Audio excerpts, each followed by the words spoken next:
el gran éxito de estos canallas es su propaganda. Ellos son capaces de hacer ver lo que no hay y de tapar lo que hay. Y en eso tienen algunos aventajados en Bolivia. Este gobierno, igual que el cubano o el venezolano, debería estar buscando alternativas para mejorar la vida de la gente. No, el objetivo es la perpetuación en el poder. Porque no les importa, y es más, porque es una bonita manera de acabar de hundir la economía para tenernos de rodillas convertidos todos nosotros en mendigos de unos bonos inservibles, haciendo cola para una cosa y para la otra. Hay gente que dice que de a buenas no se puede conseguir nada. Yo no estaría tan segura de eso. Al final de cuentas, cuando cayó el muro de Berlín, que yo he sabido no hubieron muchos enfrentamientos ni tampoco muertos, eso se cayó ya no de maduro sino de podrido, ¿no? Entonces probablemente podría suceder algo así. ¿Cuál es mi punto, querido Cacho? Hay que tomar el poder para cambiar las cosas. Este derrumbe de lo que han venido a llamar Estado plurinacional, porque ya no hay Estado. Estamos viviendo en un territorio, yo no hablo ya de, como abogada, no veo Estado boliviano, un territorio llamado Bolivia, donde es más o menos sálvese quien pueda, para recuperarnos de esto y entonces encargarnos de la economía y de todo lo demás, es necesario tomar el poder.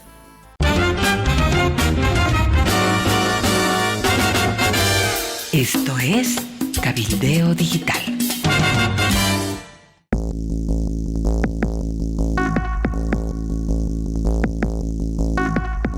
Hola amigos del planeta, ¿cómo están? Estamos en la sección de entrevistas de último momento. Hoy hemos decidido conversar con Gisela Dervik, una investigadora, una pensadora boliviana, oriunda de Potosí. Ella ha sido prefecta del departamento de Potosí en la gestión, en la presidencia de Carlos Mesa.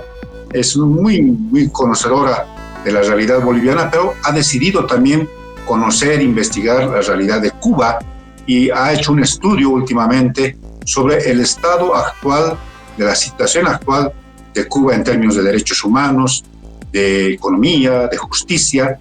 Así que vamos a conversar con ella sobre estos tópicos.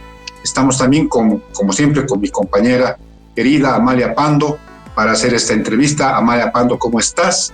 ¿Cómo estás, Gisela? Y arranquemos contigo, Amalia, con la primera pregunta. Hola, Cacho. Bienvenida, Gisela. Un abrazo cordial. Bueno, Cuba, recuerdo que años atrás había una movilización muy grande de apoyo a la revolución cubana y uno de los argumentos esenciales fue que la revolución había dado al pueblo cubano salud y educación, una salud gratuita, masiva, una educación obligatoria, gratuita, y reflejo de eso eran los médicos cubanos, reflejo de eso era el éxito que tenían los jóvenes en las olimpiadas. En fin, la revolución había valido la pena, pues había salud, educación, deportes, un bienestar no opulento, pero generalizado. ¿Cuál es la situación ahora, 65 años después del triunfo de la Revolución Cubana? A ver, lo que tú dices es cierto y corresponde a la etapa en la cual la Unión Soviética y sus aliados se hacen cargo del patrocinio, del auspicio y de la ayuda del proceso llamado revolucionario cubano, en el que sucede todo lo que tú has manifestado. Ahí hay un primer talón de Aquiles. No se trata de un logro independiente de Cuba, sino más bien del resultado de esa subvención que a la larga demuestra ser un modelo de parasitación. Después habrá posibilidad seguramente de hablar. Bueno, lo que vemos ahora son las consecuencias de la total falta de aplicación de políticas serias y responsables que se orienten a resolver los problemas de la gente en ese marco de búsqueda de justicia. Entonces, en el estudio que yo hago, lo que queda en evidencia es que la parte de la promesa revolucionaria que se cumple es la eliminación de las libertades y los derechos individuales, porque ese es el precio que se debía pagar en la teoría para esta justicia, y no se cumple la tal justicia. Cuando cae la Unión Soviética empieza lo que llaman eufemísticamente un periodo especial en el que pasan muy malos momentos, hasta que luego surge otro país del cual parasitan terriblemente, y ese es Venezuela. Chávez compra la receta del poder eterno a la dictadura cubana a cambio de un despilfarro de los propios recursos de Venezuela, hasta que en 2014, cuando Venezuela ya no puede más, se acaba también esa fuente de ingresos y Cuba se las ve otra vez en figurillas. Hoy día, Amalia, querido Cacho, no es una exageración decir que la gente en Cuba ni siquiera ya sobrevive, ¿no? Yo utilizo una expresión más dura que en algún momento se utilizó para hablar de los cooperativistas mineros cuando los precios de los minerales estaban por debajo del suelo y seguían arañando las entrañas del Cerro Rico. La gente en Cuba está durando, es decir, literalmente se muere de hambre. No hay tal salud ni educación, no hay vivienda, no hay servicios básicos, ni siquiera el saneamiento básico mínimo. Hoy día he visto un artículo en una de las revistas más serias, El Estornudo, están inundados de basura, se los comen las enfermedades, los ratones, es realmente algo deplorable. Así que los logros de la revolución no existen, simple y llanamente. Siendo así, Gisela, ¿qué es lo que viene? O sea, está dramática la situación, no hay posibilidades de una subsistencia mínimamente en condiciones humanas. ¿Qué es lo que se viene para la isla? Bueno, lo primero que yo diría es que el drama de Cuba es ser una isla, porque probablemente a nadie le afecta mucho, ni para bien ni para mal, que los cubanos estén en esa dramática situación. Están abandonados en la isla sobre el Caribe, no tienen vecinos que se sientan incómodos por una situación de esa naturaleza. Pero aquí voy a decir algo que es muchísimo más grave y que tiene que ver, está en directa relación con lo que estamos viviendo nosotros en Bolivia, lo que está viviendo la gente en Venezuela hace algunos años. Es una premisa falsa pensar que el régimen cubano tiene algún interés por mejorar de verdad la vida de la gente. En realidad el objetivo es la perpetuación en el poder. Y para la perpetuación en el poder, una de las condiciones necesarias y básicas es el hundimiento de la gente en la miseria, porque es en esa situación que la gente puede ser oprimida más fácilmente. Esto que estoy diciendo puede sonar muy raro, pero esa es la verdad. En el caso de Bolivia, cuando los periodistas preguntan a los economistas ¿y qué hay que hacer para salir de la crisis? Estamos tan mal. Se está partiendo de una premisa lógica, ¿no? Este gobierno, igual que el cubano o el venezolano, debería estar buscando alternativas para mejorar la vida de la gente. No, el objetivo es la perpetuación en el poder. Y en Cuba eso se ha manifestado claramente. Hoy mismo la situación tiende a hundirse, pero políticamente no parece haber un riesgo para el régimen porque la gente está más preocupada de que haya llegado el pollo de las granjas norteamericanas, de las granjas de Kentucky, que es lo único que pueden comer, y que le toque a una pata a cada uno a ver si tiene esa suerte o no. Y bueno, digamos que lo otro queda postergado porque no tienen ni la fuerza necesaria, ni la organización necesaria, ni el liderazgo necesario para enfrentarlo de otra manera. Así que lo que se viene, yo creo que es la catástrofe para ellos, seres humanos en crisis humanitaria brutal, y para nosotros también, porque esta pequeña isla con esa cúpula decidida a eternizarse en el poder, y lo está logrando ya hace 65 años, además tiene planes de expansión y tiene estrategias de expansión.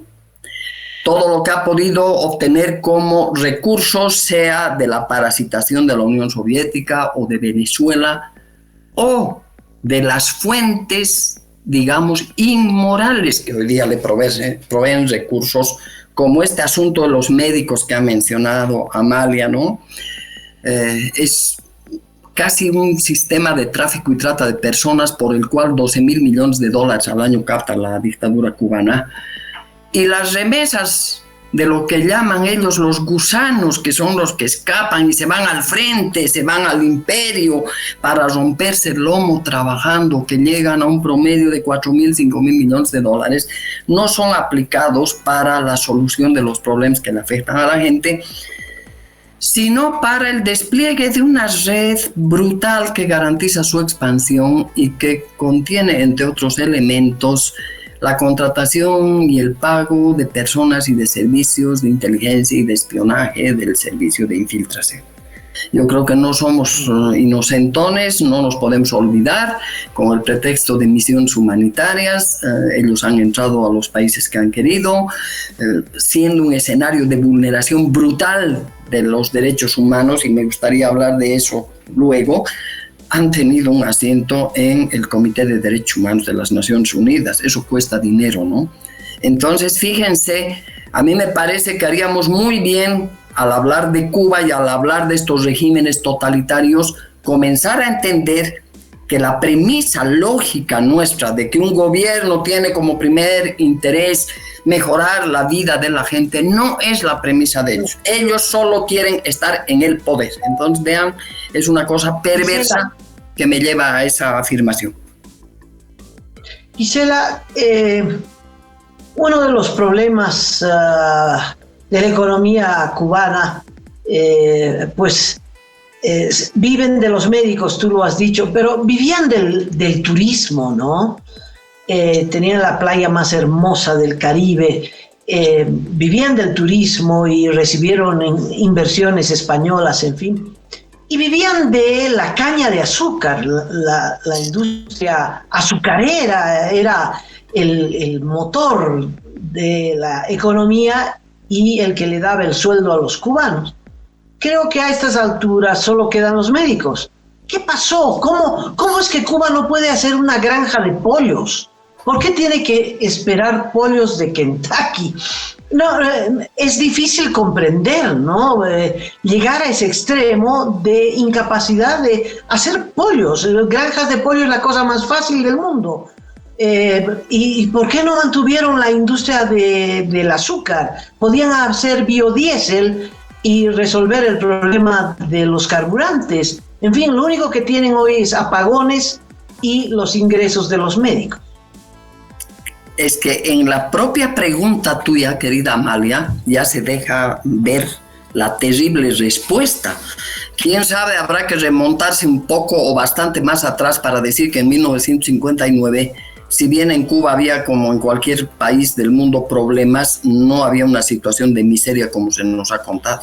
Yo he quedado sorprendida al hacer el estudio de que no era así. Por el contrario, Cuba aparecía como uno de los países con mejores auspicios económicos en materia de telecomunicaciones, de servicios y de diferentes cosas. Pero llega el régimen castrista y hace lo que saben hacer, pues todos conocemos el cuento del rey Midas, ¿no?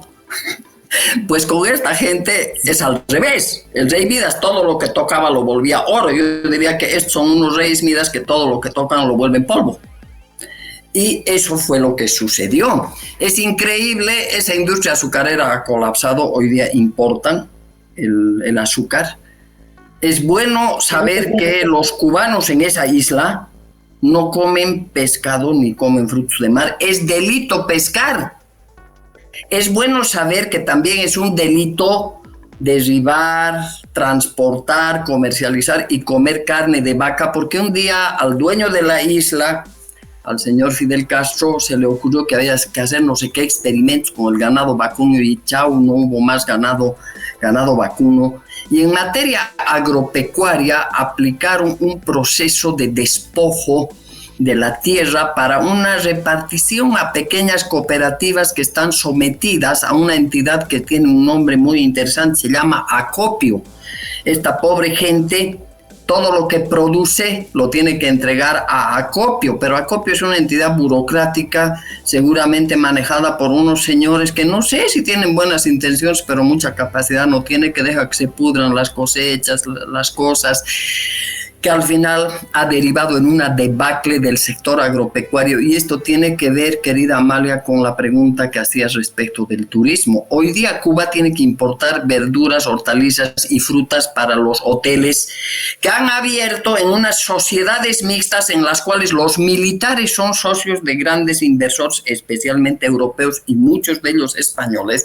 Pero ya el negocio ha dejado de ser negocio porque, claro, les sale demasiado caro importar aquello que podían ellos haber producido. ¿Pero por qué pasa eso? Por la misma razón que hoy día en Bolivia tenemos un señor sentado en esa grandísima casa del pueblo, en esa silla tan ambicionada por tantos, que con el desparpajo más grande frente a la debacle de las empresas del Estado nos anuncia muy feliz que van a abrir otras 100 empresas del Estado. Porque no les importa, y es más, porque es una bonita manera de acabar de hundir la economía para tenernos de rodillas convertidos todos nosotros en mendigos de unos bonos inservibles, haciendo cola para una cosa y para la otra, mientras ellos se ocupan de los grandes negocios. Y aquí hay que decir algo que va a sonar feo, pero que es la verdad, que no son pues todos negocios blancos, hermosos y públicos, ¿no? Hay una buena parte de negocios en aquello que se llama la economía canalla, y ahí también está involucrada la dictadura de Cuba, y está la de Maduro, y está todo este esquema dictatorial, porque hoy día sabemos que el fenómeno totalitario ha incorporado como uno de sus componentes al crimen organizado transnacional. Entonces, esa es la explicación de por qué todo el aparato productivo cubano entró en una crisis de la que no se va a poder reponer. Es parte de esa estrategia. Así que, digamos que no hay dónde perderse, ¿no? Es así de dramático. Un artículo de la BBC señala que hay como 375 movilizaciones al mes, no nacionales, pero protestas porque no hay luz, porque por la cola, porque se acabó la última pata del pollo, etcétera, etcétera, etcétera. Pero hay movilizaciones, a pesar de lo ocurrido en ese julio glorioso de hace 2 años ya, ¿no? Del 2021, sí, van a ser ya 3 años ya. Sí. Y que terminó con las cárceles llenas, ¿no? Más de 1,000 personas detenidas, en fin. 1,133 a la fecha, 30 niños y más de 60 mujeres. Sí. Bueno, ese es un asunto que vale la pena también mencionar. ¿Cómo contienen la furia popular, la bronca popular, natural? Bueno, el terror a través de un aparato de represión brutal que no solamente involucra organismos del Estado, sino también lo que llaman ellos las organizaciones de masas, que además tiene una red que ocupa el territorio hasta el punto de que en cada vivienda hay un comisario político que es el que sabe con quién comiste, qué dijiste, de dónde veniste, si llevabas una bolsa o llevabas 2. Ese aparato represivo está alerta y funciona. No en vano Cuba se ha ganado un nombre terrible y es el nombre de Isla Prisión. Un dato interesante es que su extensión territorial es más chiquita que la de mi departamento, que la de Potosí. Tienen 109.600 y tantos kilómetros cuadrados. Tienen una población que a día de hoy seguramente ha debido mermar en unos 2 millones, pero hablaremos del dato oficial, 11 millones, se parece al dato nuestro. Y sin embargo, hay discusión respecto al número de prisiones. Las apreciaciones más modestas hablan de 200 cárceles, de 200 prisiones en esa pequeña isla. Y las más maximistas, digamos, hablan de más de 300. Nos quedaremos con 200 cárceles, es una barbaridad. Y una población de presos comunes, muchos de los cuales no han cometido delitos, porque se puede meter a la cárcel allá sin que la gente cometa delitos, sin juicio ni nada, que está alrededor de los 100.000. En Bolivia, el último dato que yo consulté hace un tiempo era de más o menos 37.000 presos, ¿no? Imagínense 100.000 presos, es una isla presión, hay un aparato brutal de represión. Pero claro, este dato de que hay estallidos desarticulados, espontáneos, ya por la sobrevivencia, muestra que más está puliendo ese instinto de conservación que el propio terror, aunque sin resultados políticos efectivos, porque salen y los muelen a palos literalmente y los encierran en cárceles donde la tortura es una práctica cotidiana, es impune y claro, la gente grita, la gente reclama, vence el miedo, pero es reprimida ferozmente. Y esto nos debería llamar también a la reflexión, porque de lo que se trata es de que esas manifestaciones de descontento y esas protestas en algún momento tendrían que ser parte de una articulación mayor, que en el caso de Cuba no es posible por el partido único, por el control del pensamiento, por el que no hay prensa libre, porque todos los que hacen prensa independiente a través de sus celulares, gracias a la conexión tardía del Internet que se produjo en el año 2018, o están en las cárceles o están en el exilio. Pero digamos, de todas maneras algo se mueve porque es para ponerse a pensar. No hubiera habido un Espartaco, ¿no? Si no tuviéramos la semilla de libertad sembrada. Pero cuánto auspicio positivo puede tener este reclamo de los cubanos es difícil saberlo. Su condición de insularidad es terrible, pero quién sabe, ¿no? Quién sabe lo que pueda suceder si el proceso electoral venezolano, que está ya muy cerca, al menos en cuanto victoria electoral refleja lo que estamos mirando a través de las noticias, y es que en el peor de los casos la gente de 20 Venezuela duplica en votos al dictador Maduro. Tal vez esto y el estado de alerta de ciertos países que ya se han manifestado pueda contribuir a revertir un poco esta dramática situación. Elizabeth Burgos, a quien hemos entrevistado hace un par de meses, caracterizaba esta situación como el totalitarismo constitucional, o sea que se hacen cosas, se somete a la gente con leyes, con constituciones, como si todo fuese, digamos, tuviese una especie de ropaje institucional, pero en el fondo es una dictadura que está oculta detrás de estas leyes, de estas constituciones. ¿Cómo desarmar ese esquema, Gisela, en tu criterio? ¿Cómo se puede darle la vuelta y liberarnos de una vez de todo ese régimen que ha caracterizado muy bien Elizabeth Burgos? Bueno, yo como abogada tengo una idea un poco distinta respecto de esto, ¿no? Desde mi punto de vista no hay un totalitarismo constitucional. El origen de la Constitución está vinculado a las limitaciones del poder. Es muy interesante ese proceso alimentado en la Ilustración en el siglo XVIII. Oye, vamos a poner freno al abuso de los monarcas. El poder no puede ser ilimitado. Muy bien, ¿cómo lo vamos a hacer? Pues vamos a inventarnos una cosa que le vamos a llamar Estado, pero le vamos a poner unos límites brutales a su poder para garantizar nuestros derechos. ¿Y dónde lo vamos a hacer? En una Constitución. Una Constitución que no establece esos límites no es Constitución. Y en Cuba, esta es una sorpresita, fíjense ustedes, yo he quedado así impresionada de mi propia negligencia cuando empiezo este estudio. Me vengo a enterar que hasta el año 1976 no hubo Constitución. Y el año 1976 le dicen a Cuba, oye, ¿quieres ser parte de los organismos internacionales? Tienes que tener Constitución. ¿Y qué hace? Traduce la Constitución de Stalin al castellano y la pone en vigencia. Y luego pasan muchas cosas y el simpático presidente Obama da unos pasos para acercarse a Cuba, y esto alegra mucho a Fidel, que no quiere mostrarlo, entonces le cede el lugar a Raúl y le dice, hazte cargo tú de esta parte. Y parece que va a haber un hermanamiento con el odiado imperialismo norteamericano. Entonces Obama va a la isla y lanza un par de sugerencias. Una de ellas la han cumplido: vamos a poner internet en el celular de la gente.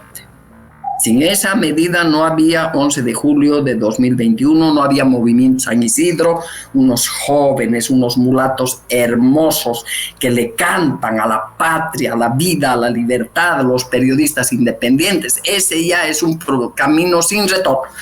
Pero ¿qué hacen con la Constitución cuando Obama les dice, es que está muy caduca su constitución. Arman un monstruo. No es admisible, pues, una constitución que reconozca en un artículo que quien tiene las decisiones por encima de todo es el Partido Comunista. La constitución está subordinada al propio Partido Comunista. No es admisible una constitución que establezca que el modelo socialista no puede ser cambiado nunca. Declaran intangible ese modelo. Qué interesante, querida Amalia, querido Cacho, los que se llaman revolucionarios acabaron siendo los más radicales conservadores. Entonces, no es una constitución, por supuesto, no está seguida de una modificación de disposiciones legales, siguen con el viejo ordenamiento penal. ¿Qué es lo que se necesita para revertir eso? Es una pregunta difícil. Hay gente que dice que de a buenas no se puede conseguir nada. Yo no estaría tan segura de eso. Al final de cuentas, cuando cayó el muro de Berlín, que yo he sabido no hubieron muchos enfrentamientos ni tampoco muertos, eso se cayó ya no de maduro sino de podrido, ¿no? Entonces probablemente podría suceder algo así. ¿Cuál es mi punto, querido Cacho? Hay que tomar el poder para cambiar las cosas. Ahora, ¿cómo se toma el poder? Bueno, eso es discutible, pero no hay vuelta, no hay otra forma. Una nueva revolución. No sé, lo que hizo Gorbachev en la ex Unión Soviética no fue precisamente eso, ¿no? Lo que está haciendo María Corina Machado, que más allá de la efectividad política es ya una victoria electoral, es algo impresionante. Es una figura materna. Hay un youtuber venezolano, hombre de calle, que desde el 90 está firme defendiendo la democracia, y él hace 2 meses decía esto es muy difícil, y hace 2 días sale y dice, qué increíble, voy a decir algo que no va a gustar a mucha gente. María Corina y Vente Venezuela eran la opción de los demócratas de Venezuela, de los opositores a este régimen del socialismo del siglo XXI. A estas alturas, además, es la opción de los chavistas, porque los chavistas se han distinguido de los maduristas. Yo creo que en Venezuela podríamos ver también un cambio si los vientos soplan en la dirección correcta sin necesidad de violencia, pero bueno, digamos que no podemos adivinar esto, solamente especular, pero tal vez para no perder de vista a nuestro país, porque alguien, Amalia, me ha cuestionado una vez, un amigo me ha dicho, ¿vos qué tanto hablas de Cuba? Eres boliviana. Es que yo digo, Cuba es también la madre del cordero, ¿no? Nos interesa lo que pasa en Cuba porque nos afecta. Pero ya, viendo esa lección, yo diría, señores, en Bolivia, para superar toda esta crisis, este derrumbe de lo que han venido a llamar Estado plurinacional, porque ya no hay Estado. Estamos viviendo en un territorio, yo no hablo ya de, como abogada, no veo Estado boliviano, un territorio llamado Bolivia, donde es más o menos sálvese quien pueda, para recuperarnos de esto y entonces encargarnos de la economía y de todo lo demás, es necesario tomar el poder. Y eso hay que hacerlo con las vías que se tienen y tenemos que marchar todos juntos por encima de nuestras diferencias. Por lo menos aquí tenemos la posibilidad de intentarlo. En Cuba están muchísimo más atrás, están durando físicamente y sin esperanza. Gisela, no necesitamos esperar 65 años ni los no sé cuántos de Venezuela. Venezuela en las próximas elecciones, en julio, 28 de julio, se abre una intensa luz de esperanza. Veremos qué pasa. Cuba está hundida en un desastre económico de una magnitud que no tiene salida, salvo que Putin les dé la mano como lo hiciera la Unión Soviética y entonces salga a flote, por lo menos tengan gasolina y algo de diésel para los motores de energía eléctrica, ¿no? Pero estructuralmente parece que no tienen salida. Y Putin está complicado con sus propias cosas, ¿no es verdad? Pero siempre tiene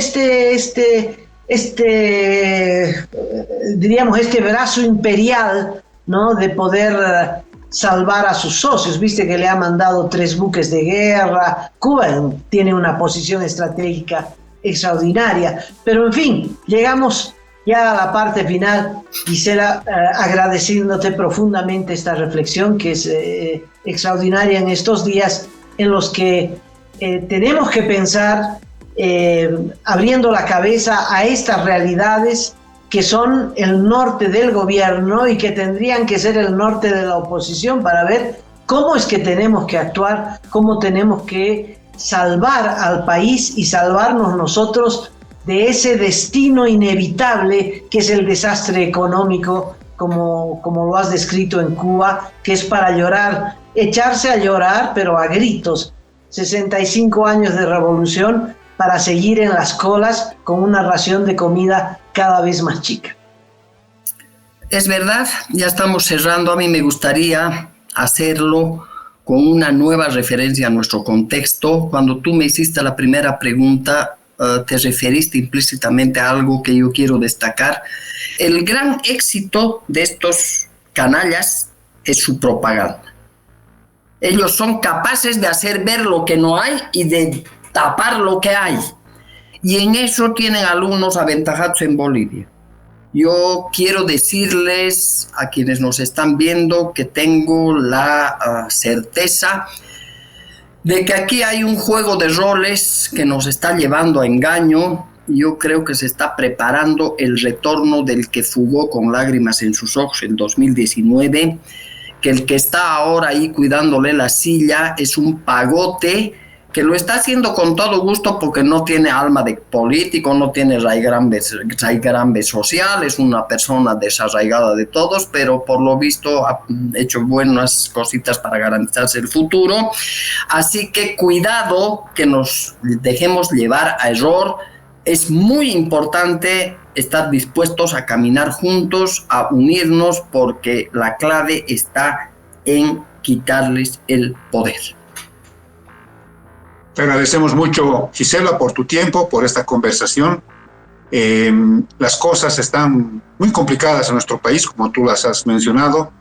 Debo decirles a ambas que en este momento en el que estamos haciendo la entrevista, han llegado militares a la Plaza Murillo con pasamontañas, con trajes de fajina, y están desalojando a la gente de la Plaza Murillo. No se sabe si es para asistir a la posesión del nuevo comandante del ejército o para alguna acción militar. Así está nuestro país, así que hay que estar, como tú dices, atentos, muy conectados con la realidad del país, porque se juega también el futuro de nuestra democracia. Querida Gisela, muchísimas gracias. Amalia, muchas gracias por estar en la entrevista también, así que en cualquier momento estaremos con ustedes, amigas y amigos. Muchas gracias y hasta muy pronto. Abrazo. No, querida, adiós y a ver más allá de lo evidente. Así es.